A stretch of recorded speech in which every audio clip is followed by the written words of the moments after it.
In this video, I'm going to show you how to get a small compensator in Once Human and the small compensator location.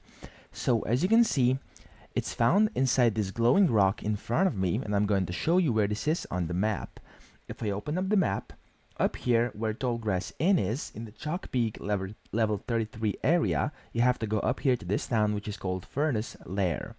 And then you want to go kind of to the very corner, bottom left corner of this place over here, of this town, and you'll be able to see this glowing rock.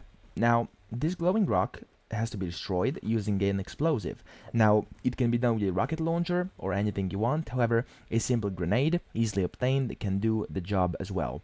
So you simply throw the grenade at that thing over there, you throw it there, and then when it explodes, there we go, you want to walk up to it, and as you can see, there's a loot crate. Now, you want to open this loot crate up, and in there, there's a small compensator, as you can see. Now you want to simply claim it, and you've successfully obtained a small compensator. So I hope this video helped you out, and if it did, please subscribe to the channel and help me out as well.